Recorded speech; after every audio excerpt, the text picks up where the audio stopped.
Okay, so there is something that we need to look at here.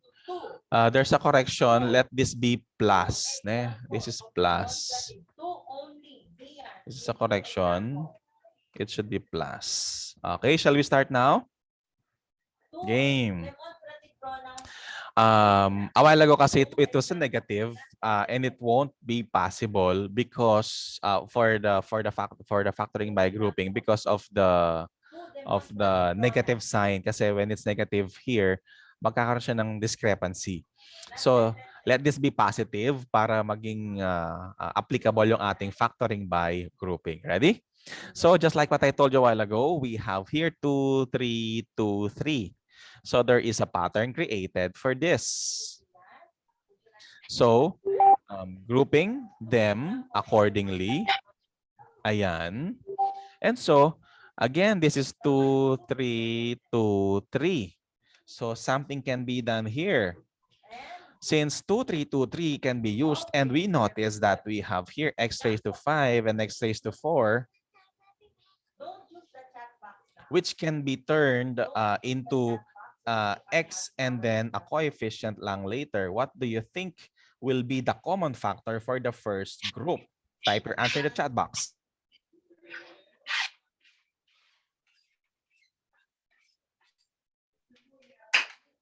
Let me see. Yes, that's correct. It's x raised to 4. Very good. So let this become, this is equal to, so ito lang yung factor natin ha. X raised to 4. And then what's left here? Divide each term by x raised to 4. X raised to 4. X raised to 4. Sige nga. What's left? We have 2x. That's correct. 2x. And then plus 3. Perfect. That is because we factored out x raised to 4. And then plus, we still have here, let me copy it the same still, 2x plus 3. Okay? Yan, nag-bring down lang siya doon. Now, I made them similar in color. And they actually, if we will look at this, we have two separate terms. The first term is this. And the other term is this. Now, if we will look at this, para siyang ganito. Para siyang 5x raised to 4 plus 5. Let 2x plus 3 be 5. Parang ganon. So, do you see a common factor between the two terms? Dito muna tayo. Focus on my other example. 5x raised to 4 plus 5. Do you see a common factor? What's the common factor between the two? It's 5. Now, that is for the rewritten example. Oh, now, looking back at our given, what is the real common factor of the polynomial? What is the real common factor between the two boxed terms? What's the common factor? Let me see. It's 2x plus 3. Very good. Let 2x plus 3 be our common factor. So we will have 2x plus 3. Okay, and then when we factor it out, so therefore same process. Let's divide both terms by 2x plus 3 kasi pina-factor natin siya. 2x plus 3. What's left here? What's left? What's left there is x raised to 4. X raised to 4. Can you follow? Ayun, no? What's left? Plus. What about here? What's left there? What's left there is just 1. Very good. 1. And so, in that case, that's the factored form of that polynomial. Can we factor this out? Ito, okay na to. This is already okay. Can we factor this out still? Not anymore. Why? Because it's plus. Sayang, oh. X raised to 4, perfect fourth power. 1 is also perfect fourth power. Kaya lang 1 siya. It can't be. If it's negative 1, pwede pa. If it's negative, pwede pa. But it's not. So therefore, that is already the factored form of our polynomial. That's by using factoring by grouping. Did you get it? Do you have any question about that? Show a reaction based on how you understood the process in factoring by grouping. Sir, excuse me lang po. Sure, what's that? Si Ernestine po, naka-on po yung mic niya. Baka po kasi biglang Okay, sure. magsalita ng... Thank you. No problem. Okay, noted on that. Do you have other question? Thank you for that, Riley. Okay. Carry pa, Carry? Okay. Next, let's do this. Ready? Factoring higher degree polynomials is really exciting. Let's have another example. Game. What if our given is like this? P of x is equal to x raised to 4 minus 1. Go, very simple. Go. Can you do this? Show a reaction, please, if you are willing to do this, if you can do this. Factoring. Tapatingin nga. Let me see. Show a reaction, please. Are you confident enough to do the factoring here? Okay, merong isa. Good. Okay, the rest wala ng reaction. I guess they need help for this. Okay. Shall we? This time naman, this is not, there's no common factor. Let's check muna ha. Again, before you do the factoring, you have to analyze and check your given. First, is there a common factor? Yes or no? Yes or none? Is there a common factor? Yes or none? Okay, yung isa nakapag-factor na. Very good. Wala po. Wala. Is it a trinomial? No. Is it a multinomial? No. So hindi siya pwedeng mag-factoring by grouping. Oh no. If that's the case, meron tayong isang natitirang option na lang. And that is the square, the difference of two squares. Madali lang to. Don't worry. This is the difference which was already done by our classmates. Some already posted their answers. Difference of two squares. How is that? We're still reviewing ha. Wala pa tayo sa context ng ating lesson. But this review kasi will form part in our discussion. Okay? Then these are very important. Game.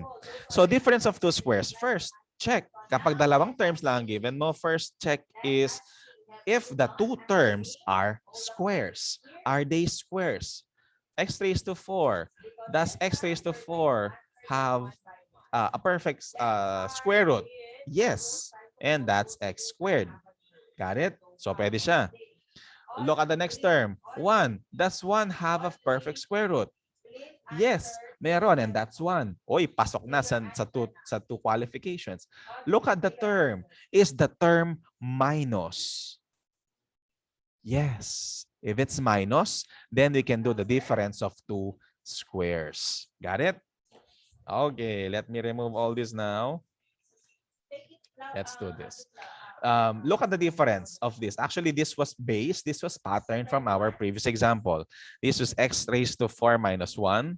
And the other one here, this is x raised to 4 plus 1. X raised to 4 is a perfect square. 1 is a perfect square, but the middle term, the operation, is plus. And that can't be used. Kaya nga sabi ko sa inyo kanina, in this example, we cannot factor this out further anymore. Hanggang dito na lang siya. But this is a different story. We have here x raised to 4 minus 1. This can still be factored out. So madali lang to. Actually, the process here is, for example, review lang ha. X squared minus 4. For example, perfect square minus. Pasok. This is how we factor this out. Okay? So we have here factor the square root of x squared, x and x. Square root of 4 to 2. Kasi 2 times 2 is 4. And then it's negative, one should be positive, one should be negative. Can you follow? Oh, sige nga, let's try. Let's try muna. Practice, practice. Open your chat box. Solve this. X squared minus 16. Type the factors in the chat box. Go. X squared minus 16. Type the factors in the chat box. Do it. I want you to separate them using parentheses. Dalawa lang ang sumasagot. What about the rest? Let's wait for the rest. Let's wait for the rest. Very good. Then your classmates are now posting the correct answers. Correct. This is x, 4, 4, negative, plus. Got it? Very good. So now you are reviewed. You were able to review all this now. Let's continue now to our real process, to our real given. So in here, we can factor this out. Ready? What are the factors of x raised to 4 minus 1? X raised to 4 minus 1. Factored form. Go. Type it in the chat box.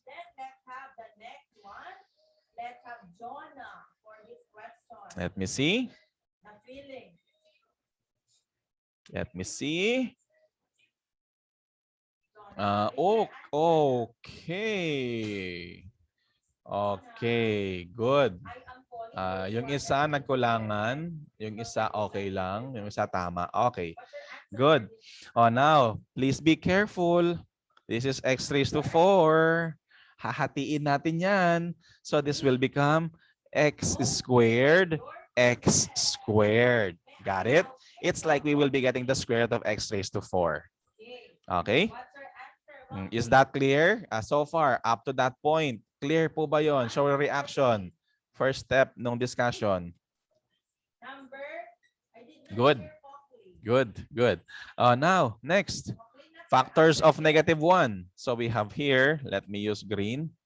Factors of negative 1, we have 1 and 1. 1 is positive.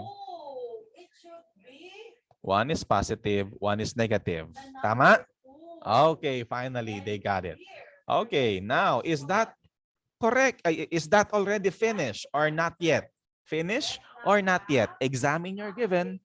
Not yet, sabi ng isang classmate. Not yet. What else can still be factored out here? What else can still be factored out here? Type it in the chat box, please. X squared. Let's wait for the rest to type their answers. What else can be factored out here? Yung pong may minus. Very good. Exactly. I'm happy you got the process already. X squared plus 1, it's x squared, perfect square, and 1 perfect square, but it's plus. It cannot be factored anymore. Just like our previous example. Ito, this cannot be factored anymore kasi plus yung gitna. But in here, there is another given, which is both perfect square and the sign is minus. So that can still be factored out. Ready? So therefore, what will be our next step here? This will become, of course, since wala na mangyayari dito, we will just copy it down. So this will become x squared plus 1. Now, in here, this can still be factored out. Okay, game. What are the remaining factors for this? Type the answers in the chat box. What are the remaining factors for this? Type your answer in the chat box, please. Don't forget to separate them using parentheses. Separate them using parentheses. Exactly. Very good. So we have here x, 1, 1 plus minus. Got it? So therefore, the final factored form here is p of x is equal to x squared plus 1 times x plus 1 times x minus 1. And that is the factored form of that polynomial. Got it? Show a reaction based on how you understood that process. Show a reaction based on how you understood that process. Very good. Okay. I'm glad you understood that process.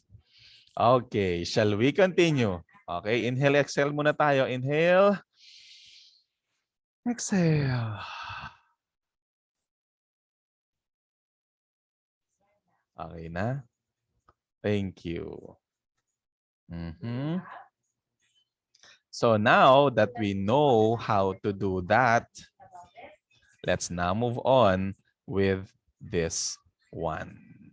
Okay, let's hear from Let me see. Sherita. Are we okay now with that? In English. For a while. English. Let's have So we're done with the factoring. Just to see our SLM so that we are guided and we won't miss anything. So this is okay now. If you want to go back to the processes, it's okay. Okay, this is it. Finding the roots of higher degree polynomials. But by the way, there is one more thing pa pala that we can do. We do usually. Kasi there are times, kasi in here, in these examples that I showed you, here, in these examples, they can be factored properly using the traditional factoring methods that we use. Okay? And on the other hand, there are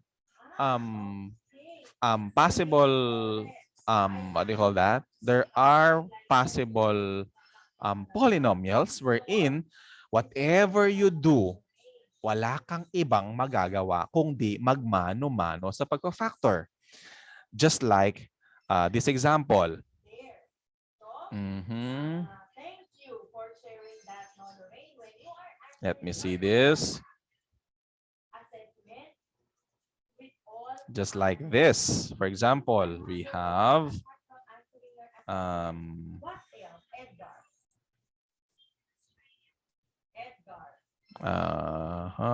let me just say this example. Okay. So let's try this. Subukan natin, ha? Kung ano ba ang magandang gawin dito. So when it involves money, it Hmm? also calls for us to be honest, no? To show honesty and be Pa-copy so thank you. para meron tayong pare-parehong title for each given. But we can hear all of them because we need to proceed to our Okay, factoring higher degree polynomials. Game. Let's have this example. This time I want you to try your best to factor this out, huh? Practice muna tayo. P of x is equal to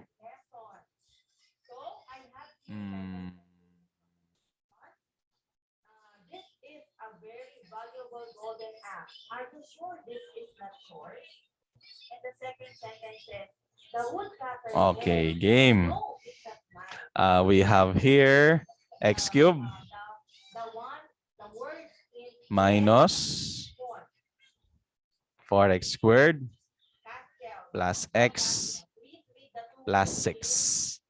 X cubed minus 4x squared plus x plus 6. Sige nga, try your best. Try your best to factor this out. Go. Sir, pag po ba wala ng minus, yun na po yung final answer. Pag po ba wala ng minus na perfect square, yun na po yung final answer. Oh, before I give you the liberty to answer that. Okay, look at this. This must be related to the question of Chloe. Sir, kapag po ba perfect square pareho tapos plus yung operation, tapos napunan yun, hindi na siya pwedeng i-factor? Yes, you got that correctly. Always remember, kasi meron tayong, we only, among the factoring methods, we only have the difference of two squares. The difference of two squares. Okay? Difference of two squares, which is, there should be two squares, and it should be a difference, minus dapat. So kapag plus yung gitna mo at meron kang two squares, this is called sum of two squares. Pero walang factoring method yon. Ganun lang yon. Kapag kahit na gaano pa kaganda o ka-perfect yung two squares mo, if your operation is plus, that's it. That's the end of the story. Hanggang doon na lang siya. Pero find hope, see hope, and discover hope when you see two perfect squares, two terms, and the operation is minus. Ito, pwede pa siyang i-simplify. This can still be simplified. Okay? However, this cannot be simplified anymore. So this will just retain as this, while this one, na minus at perfect squares, yung two terms, this can still be factored out. Okay? Is that clear, Chloe? Is that clear, my dear 10-1 learners? Okay. Thank you. Good. Let's now continue. Welcome. Let's have this next example. Game. Factoring, higher degree polynomials. Factor this the best way you can. I will be, kung kaya pa,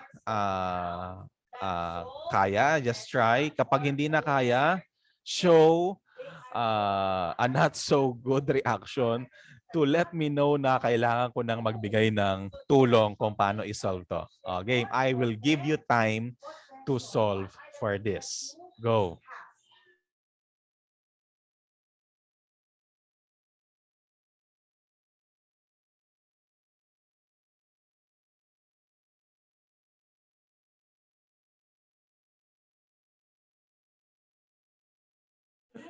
Meron ng isang nahilo.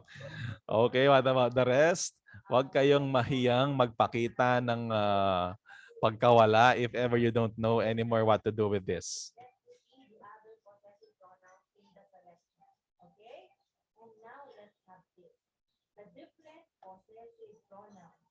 Okay, dalawa na ang nawawala sa sarili. Dalawa na nalulungkot sa buhay. Okay. Yan po ba yung parang let u is equal to x something? Hindi. Yung let u is equal to x ay yung katulad ng ginawa ko na kanina. Yung let u is equal to x, ito yun, no? What we did here is the let u. Here, the first example and actually, ayan, lahat ng yan. Let u yung mga yan, hindi ko lang pinakita yung let u. I showed you, for me, this is much faster kasi wala na akong isipan pang sa substitute. But relating it to the actual original process of factoring kasi yun yung process ng let u. Okay? This is a different process naman. Okay? Pakita nyo lang kung kaya pa. Kaya pa or nahihilo na? Uy, mayroon nang nakapagpakita ng sagot. And let me see if tama yung sagot niya.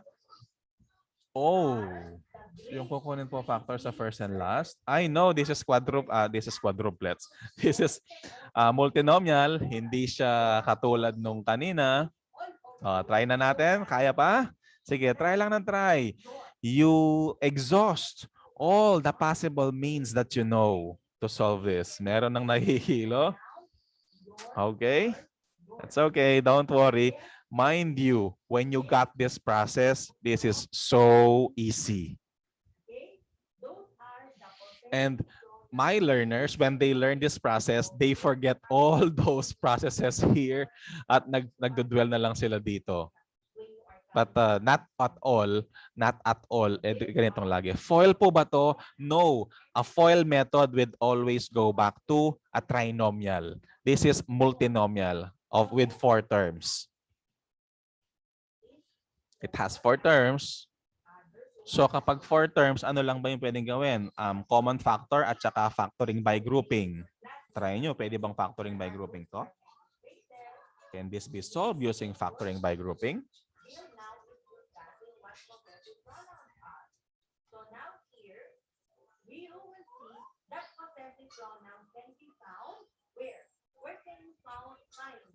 Okay na?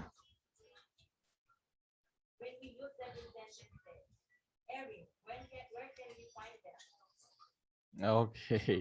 Mukhang sumuko na sila. Kere pa? Nawawala na po yung brain cells ko. Okay, huwag kang mag-alala. Babalik natin yan. Ready? Okay. Wala na, sir. Finish na. Okay. Let's see. Ready? Ready na? Let's do this. This is actually very easy. Makinig, makinig, makinig. Everybody listen.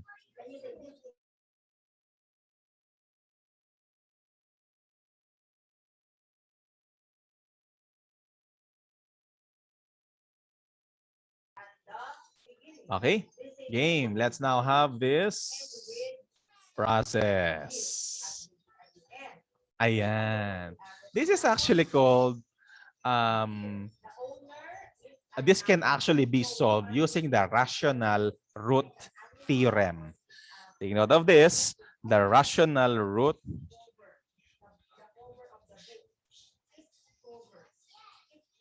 theorem. Okay, rational root theorem. And for the rational root theorem, this is actually very easy. Okay, look at this. Look at your leading term. This is actually called the leading term. Yung term na may pinakamataas na exponent. That's the leading term. And what is the coefficient? The coefficient is, type it in the chat box, please.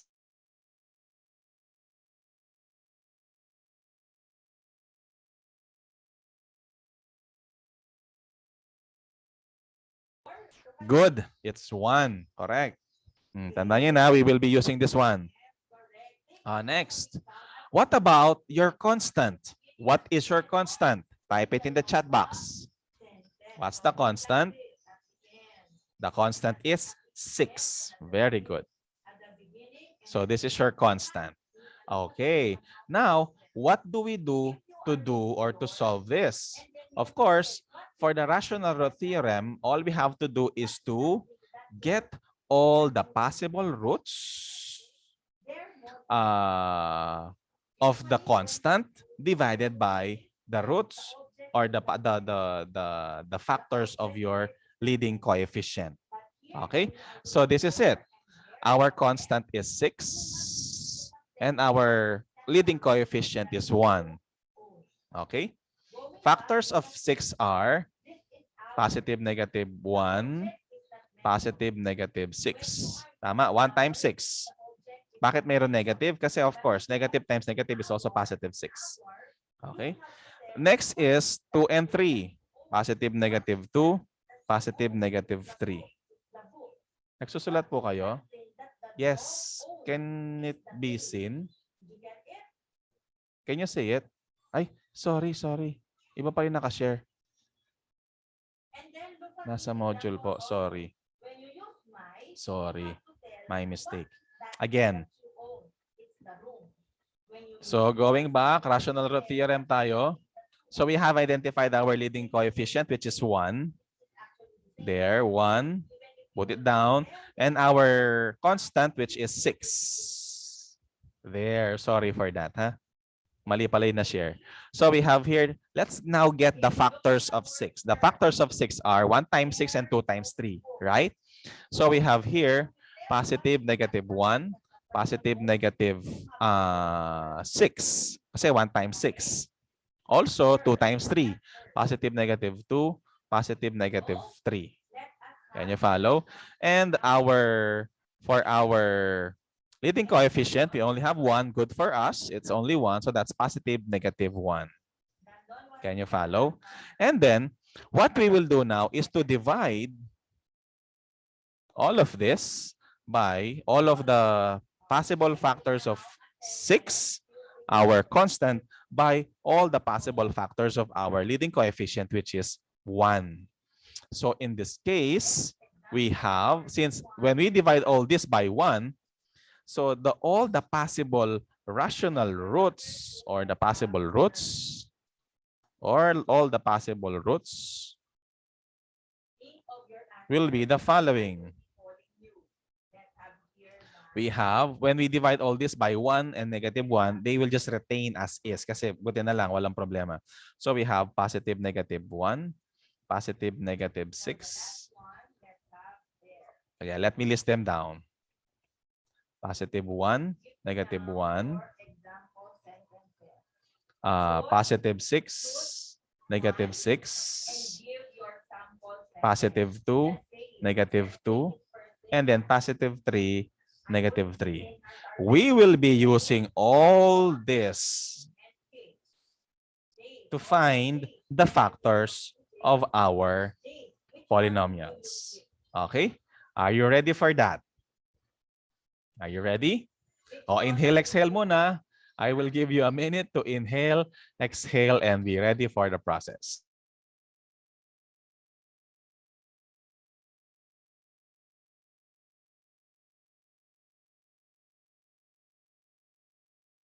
Ready? Okay.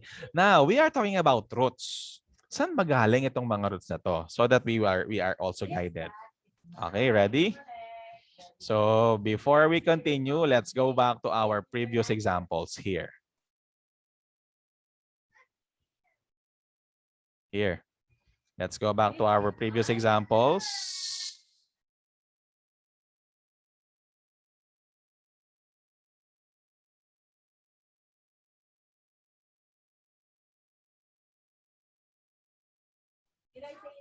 Ready?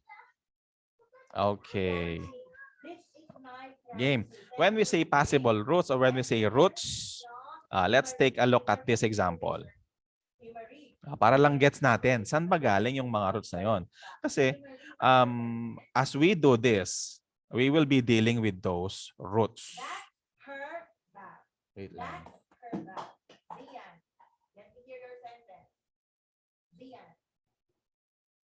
Okay?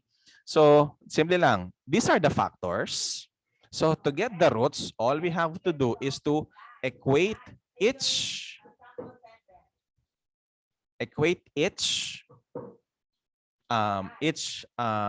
factor to 0. So, we will have here x squared is equal to 0.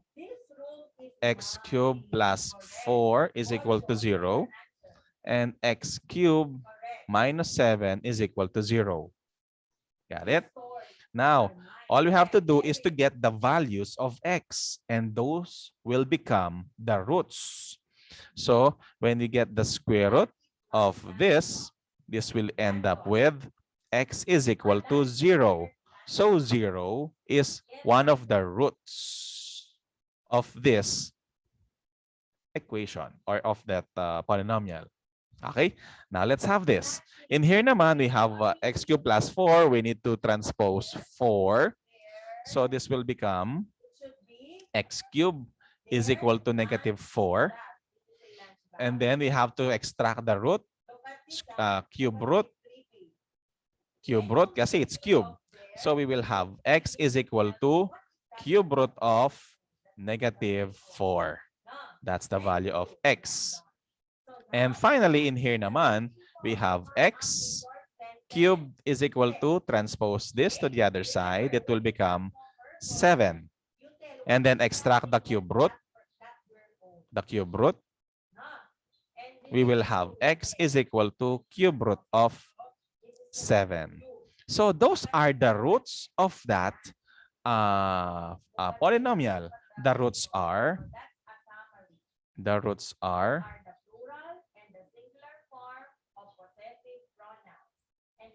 0, cube root of negative 4, and cube root of 7. These are the roots of this polynomial. Can you follow? Show a reaction if you understood that process. Roots ang pinag-uusapan natin for polynomials. Okay, good. Let's have this next one. Let's have this. Wala na akong space dito. Let me go right here. Okay. Here. What about here? Let's identify the roots of this example. So the roots, just like what I told you, get the factors and then equate to 0. In this case, we have 2x plus 3 is equal to 0. And x raised to 4 is equal to, plus 1 is equal to 0. So therefore, in here, we will have, again, kapag binomial, we need to transpose the constants. So we will have 2x is equal to -3. Solve for x, divide both sides by 2. So x is equal to -3 over 2. That's one of the roots. In here naman, we will have x raised to 4 is equal to -1. Get the fourth root. Fourth root. So we will have x is equal to the fourth root of -1. Now, it's a negative. Actually, this will end up with an imaginary number. Nevertheless, this was just solved for factoring method. So, wala naman masyadong problema doon. But those are the roots. And kapag may negative ka at even number yung index mo, this is an imaginary number. Imaginary number. It's not a real number because try to press it in your calculator, you will not be given an exact answer kasi it's just imaginary. Some will say error, math error. Imaginary number. Okay, but that's how we get the root of that process for that given. And finally here, in the last given that we did, same process to get the roots. X squared plus 1 is equal to 0. X plus 1 is equal to 0. And x minus 1 is equal to 0. So again, this will become x squared is equal to -1. X is equal to the square root of -1. This is still imaginary. X is equal to -1. And x is equal to 1. So those are the roots of these polynomials. Okay? Now, it's less than a minute. I showed you muna how to get the roots kasi we will be using the roots in our next example. Okay? So this will end na. Come back for the continuation of our discussion.